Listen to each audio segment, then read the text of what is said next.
Voy a comenzar esta charla sobre permacultura, transición, decrecimiento, colapso. Voy a hablaros de muchos movimientos, algunos en confluencia, otros van a su aire, y distintas cosas que se están haciendo en el mundo, ¿no? Me han pedido que grabe la charla, por eso andaba aquí enredando, que estas cosas siempre son un poco raras cuando lo intentas poner en marcha. Y también le he pedido a Miquel que haga alguna foto, porque esta charla la hago por mediación de Ecolise, que es una organización europea. Luego os hablaré de ella. Entonces me han pedido alguna foto pues para ver la actividad, para ilustrarla y tal, y si nadie tiene inconveniente, pues la típica foto de grupo, así que se nos vea que estamos aquí reunidos y ya está, ¿no?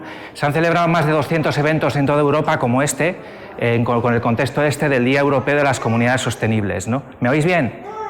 Vale. Entonces, os voy a hablar de algunas de estas cosas que estáis viendo por aquí y de muchas más. Lo iremos viendo a lo largo de la charla, y luego he dado bastantes charlas, habitualmente es lo típico, dar la charla y al final hay un trozo, un espacio para preguntas o algo de debate, pero suele ser corto. Pero es que en este caso concreto, como se van a tocar tantos temas y puede surgir muchas cuestiones, pues me pareció bien que hubiera más espacio para debate al final, ¿no? Entonces, incluso cuando ya llevo una parte de la presentación y igual falte algo, quizás incluso paro ahí y nos ponemos a debatir, porque me interesa que participéis un poco todo el mundo, ¿no? Porque estamos hablando de algunas cuestiones, o vamos a hablar de algunas cuestiones que estamos hablando a futuro, y el futuro no está escrito, y hay previsiones, hay modelos, hay opiniones para todos los gustos. Entonces, pues todo el mundo puede opinar sobre eso, ¿no? Por otro lado, aclarar también, si alguien ha venido por Fridays for Future o porque es la semana de la emergencia climática y tal, deciros que no tiene nada que ver, y casi una curiosa coincidencia, una buena coincidencia, que decir, a mí Ecolise me contactó hace cosa de 3 meses, y en las fechas que me dijeron, o sea, Ecolise ha celebrado ese día, el 21 de septiembre, ha ofrecido una semana antes y otra después para organizar los eventos. Y yo elegí esta fecha sin saber que iba a haber pues la semana climática, pensaba que solo sería la manifestación del viernes, pero pues encaja bien, porque vamos a hablar de muchas cosas que guardan relación con lo que Fridays for Future suele decir, ¿no? Entonces, vamos a comenzar. A ver si acierto con esto. Ya no acierto con esto. Ahora, vale. Este siglo es un siglo en el que nos estamos dirigiendo hacia una tormenta perfecta, en la que hay un montón de cosas que cada una de ellas por sí sola pues es un problema formidable y muy difícil de resolver. Resulta que vamos a tener que frente a varios de ellos, y muchos de ellos van a coincidir en el tiempo, o se van a solapar, o se van a realimentar. Entonces va a ser un tema pues muy complejo con el que vamos a tener que lidiar como la humanidad en su conjunto. Entonces, uno de ellos ya lo conocemos, es el problema de la población. Yo recuerdo perfectamente hace no tantos años, cuando éramos 6.000 millones de personas en la Tierra y nos parecía muchísimo, y ya somos 7.900 o algo así. Esta gráfica es de este mismo año, y ya por aquí, ahí se ve 7.700 millones de personas. En 20 años, en torno al 2050, vamos a llegar a los 9.000 millones. Y en torno a 2100 seremos 10.000. ¿Por qué? Porque se está ralentizando el crecimiento. A pesar de que estamos creciendo a toda velocidad, hay una serie de factores que están provocando el que se esté ralentizando eso, ¿no? Entonces, esta gráfica, por ejemplo, lo que está mostrando es, de un lado, el crecimiento de la población, esta raya aquí indica el momento actual, y esta otra nos indica el incremento de la población en tanto por ciento. Entonces ha habido un pico, pero por razones que yo desconozco, pues se ha ido ralentizando y va disminuyendo. Eso puede cambiar por múltiples factores que sucedan en el futuro, pero si no hay ningún tipo de cosa que limite al crecimiento de la población, parece que los modelos que predicen el crecimiento pues van a ser así. Entonces, como todos podemos imaginar, más allá de que haya mucha gente que no tenga recursos y vive de la pobreza, y otra gente, por poca que sea, que vive a todo tren, pues aun y todo, si haces el promedio de todo el mundo, pues nos indica que está creciendo el consumo de recursos, de todos los recursos, de una manera también exponencial, ¿no? Entonces, vamos a andar con esto ahí, hasta que le coja el punto. Por ejemplo, es una gráfica que, aunque se refiere al petróleo, podría valer para muchos otros recursos, poco más o menos, ¿no? Olvidaros de esta parte del final, porque esto es una proyección también. Esta raya más o menos nos sitúa en la época actual. La gráfica es un poco antigua.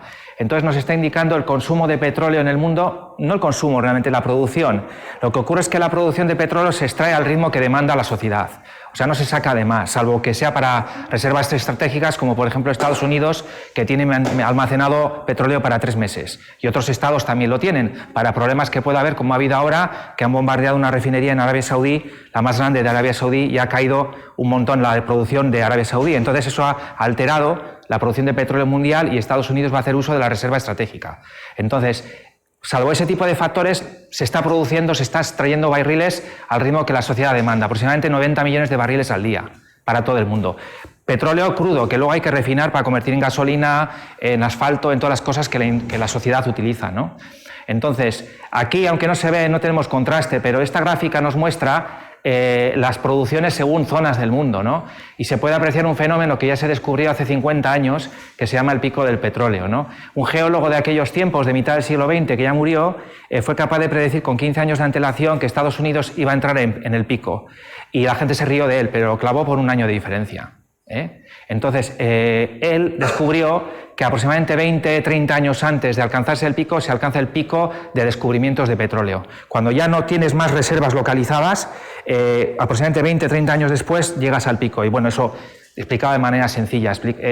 Con más cálculo y con más estudios, pues hay gente que ha podido hacer proyecciones. Entonces, aunque aquí no se vea, Estados Unidos alcanzó el pico aquí en torno a 1970.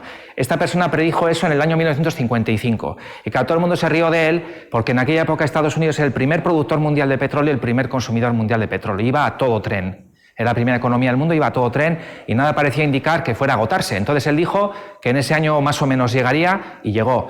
Entonces a partir de ahí empezó a declinar su producción, tuvo que empezar a importar. Y claro, en todo ese contexto también sucedió que pues, los países de Oriente Medio tenían mucho petróleo, empezaron a exportar y hubo una serie de fluctuaciones ahí en aquella época, en los 70, probablemente las personas más mayores recordaréis que a principios de los años 70 hubo una crisis muy grave porque los países árabes decidieron sacar el petróleo que quisieran y regular el precio del mercado a su antojo. Y el petróleo se disparó y toda la economía del mundo se quedó como de ver qué iba a pasar, ¿no? Y fue una época en la que surgieron muchas cosas, como por ejemplo la permacultura. Fue una época en la que la gente tuvo mucho temor por el futuro inmediato. Surgieron proyectos de electrolineras, de energía solar, todo eso se disparó, toda la tecnología alternativa se disparó, pero luego lo que ocurrió es que el petróleo bajó de precio y todo eso se calmó otra vez. Pero yo tengo un libro en casa con un dibujo de una electrolinera del año 1970 y técnicamente se podía haber hecho y no se hizo. Y ahora todavía siguen mareando la perdiz en cómo hacerlas, ¿no? Entonces, bueno, esta misma gente que hizo estas proyecciones, no solo esta persona que se llamaba King Havert, sino otra serie de geólogos que han estado posteriormente, han seguido haciendo predicciones y tal. Por ejemplo, esto es lo que os he comentado de esa crisis que hubo con los países árabes, y luego ha habido otra serie de fluctuaciones que no os explicaros a qué se deben. Algunas han sido pues igual las guerras del Golfo, la crisis de 2008, etcétera, etcétera, ¿no? La cuestión, lo que hace falta que veáis es que básicamente hasta hace no mucho tiempo, básicamente toda la producción de energía se basaba en petróleo y los ha ido diversificando en diferentes cosas. Y está el famoso fracking, o está, por ejemplo, el gas licuado, o está, por ejemplo, el petróleo que se saca de aguas profundas a 1500 metros de profundidad. Tecnologías cada vez más complejas y cada vez se extrae menos petróleo. Todas estas tecnologías no alcanzan a cubrir el decaimiento del petróleo convencional. El petróleo convencional parece ser que se alcanzó el cenit mundial en el año 2005 y desde entonces se ha ido compensando pues, con otras cosas, ¿no? Entonces, bueno, pues aunque de esto no se habla nada de nada, esto es un problema grave y detrás de muchas cosas que suceden, que si se está queriendo penalizar el diésel o demonizar el diésel, se pueden esconder cosas de estas, porque los petróleos que se sacan ahora es más difícil refinar el diésel, hay menos cuota de gasoil en el petróleo que se extrae. Entonces, eso junto a otros muchos factores pueden estar influyendo en globos sonda que nos lanzan, etcétera, etcétera, pero como no lo sabremos, nunca nos lo van a decir. Al mismo tiempo que pasa eso con el petróleo, también tenemos problemas con prácticamente todas las sustancias que utilizamos en la industria. Todos nuestros teléfonos móviles, ordenadores, televisores, coches, todos los aparatos que utilizamos se basan en productos, algunos muy raros, muy escasos, que se van a agotar, la mayoría en este siglo. Entonces, pues estos que están de colores son todos materiales que se van a agotar. Aquí ya te lo indica, algunos se van a agotar en menos de 100 años, otros se van a agotar en cuanto se incremente su uso, que es lo que va a pasar con el coche eléctrico. Nos están venga a vender la moto del coche eléctrico y nadie nos dice que el coche eléctrico necesita litio, necesita cobalto, necesita paladio y cosas así, y esas sustancias son súper raras. Y está habiendo problemas ya con el litio, por ejemplo. Entonces, es una especie de carrera hacia adelante, sabiendo, la gente que lidia todas estas cosas tira para adelante y tienen indicios y saben que igual tiran para adelante porque no pueden parar, o sea, no dicen vamos a seguir para adelante y como si dijéramos Dios proveerá, a ver qué pasa, ¿no?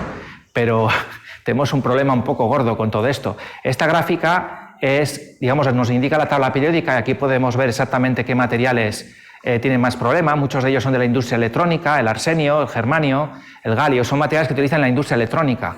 todo lo que utilizamos hoy día, la mayoría, pues emplean electrónica de alguna manera, ¿no? Y esta otra gráfica la encontré hace más tiempo y nos muestra de forma más gráfica diferentes materiales también, el problema que van a tener y las tasas de reciclado que tienen, que son ridículas. El que más se recicla es el plomo. El plomo ya hoy día no lo usamos mucho, la verdad, pero se puede reciclar bastante bien. Otros materiales son tan difíciles de reciclar que en poco tiempo va a ser más fácil extraerlos de un basurero que de una mina. O sea, cuando tú extraes de una mina un material de estos, algunos de ellos hay que refinarlo, es muy escaso, ¿no? Lo utilizas, lo pones en un teléfono, igual le pones un picogramo de ese material o lo que sea, una cantidad ridícula. Claro, luego acaba el desguace ese teléfono, la mina se agota, dices, ¿dónde tenemos estos materiales? ¿Dónde están los teléfonos tirados? Sí, pero vete a sacarlos de ahí, ¿no? O sea, es muy complejo. Entonces no sé qué pasará con todo esto, la verdad. Vale. Además de esas cuestiones que os he comentado, hay otros muchos problemas. Este es el problema más de actualidad hoy día, el del cambio climático. El cambio climático, a ver, el clima es un sistema dinámico.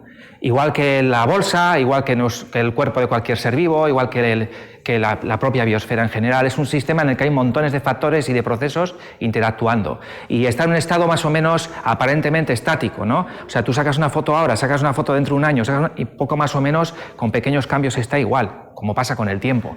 Sin embargo, hay fluctuaciones a veces importantes. Es una cosa que está como viva. Entonces, esta gráfica es muy buena para entender este concepto y para ver cómo podemos irnos a un punto de no retorno en el que el cambio climático sea brutal y ponga en peligro a la especie humana y a la vida en general, una extinción masiva como la que acabó con los dinosaurios, ¿no? Entonces, esto para explicarlo de forma sencilla, yo creo que lo mejor es, pues se me ocurre que con una peonza. Supongo que todo el mundo ha usado una peonza alguna vez. Entonces, cuando tú tiras una peonza, recién que la tiras y tiene mucho giro, se mantiene de pie, quieta.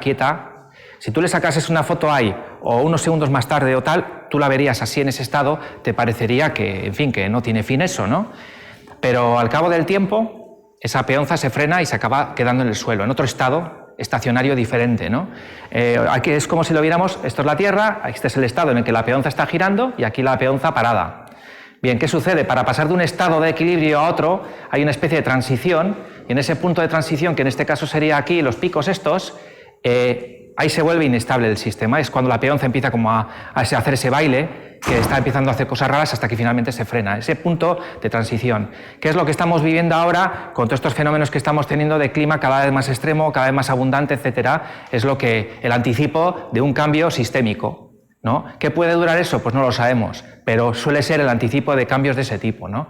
Entonces el gran peligro que tenemos es que en la evolución del clima de la Tierra, que está representado aquí por esta raya, desde lo más atrás, que fue hace mucho tiempo, hasta el momento actual, vemos que la raya va evolucionando, va teniendo pequeños cambios y el sistema Tierra, nuestro clima, puede ir desfilando por ahí y aposentarse en un punto de equilibrio X, que puede ser más o menos lo ideal sería que hubiera seguido siempre aquí, pero podríamos irnos a parar aquí. El problema que hay con estos cambios es que son los cambios que requieren luego, para salir de esos puntos, mucho tiempo para salir de ahí a otro punto de equilibrio, ¿no? O sea, si salimos de aquí, el gran problema que vamos a tener es que da igual que paremos de emitir CO2, da igual que dejemos de contaminar, da igual, podemos esperar igual otros 5 millones de años, por decir algo, no tengo ni idea. Podemos esperar un montón de tiempo a que volvamos a salir a un clima que vuelva a ser favorable.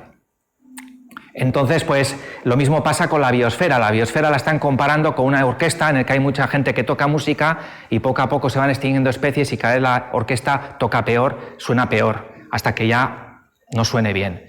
O sea, pues es un sistema dinámico con un montón de realimentaciones, de conexiones. A medida que se van perdiendo esas conexiones, el sistema se vuelve más inestable, menos robusto y es más fácil que pueda caer, ¿no? Bueno, pues tenemos que hacer frente a todas estas cosas, o sea, no tenemos trabajo ni nada por delante. Entonces, bueno, ante todo esto se presentan una serie de escenarios posibles. Esto forma parte de una presentación que hizo un permacultor australiano, que luego os hablaré de él. Tenemos, por un lado, la magnitud del cambio climático, puede ser muy severo o más leve, y luego también el agotamiento de recursos, aunque aquí habla del petróleo en particular, pero un agotamiento muy fuerte o un agotamiento más lento, más progresivo, que es lo que vemos aquí. Si las predicciones de esa gente se cumplen y en relativamente poco tiempo decaemos, o si es más sostenido, permite trabajar de diferentes maneras. Entonces, si estamos aquí, nos enfrentaríamos al colapso. El colapso puede producirse de múltiples maneras, pero estamos hablando de bueno, nos lo podemos imaginar. Si alguien ha visto las películas de Mad Max se suele comparar con eso, ¿no? Una destrucción de las infraestructuras, de los estados, o sea, el sálvese quien pueda, ¿no? Tenemos otra opción que sería la de continuar con el business as usual, como suelen decir, el tal como seguimos, pa'lante, pa'lante, pa'lante, la mano invisible del mercado, vamos cambiando, vamos evolucionando y sin pensar en el mañana, ¿no? Y podemos seguir desarrollando la tecnología, haciendo tecnologías sucias, pero que van resolviendo poco más o menos los problemas y, en fin, pues a ver a dónde llegamos con eso, ¿no?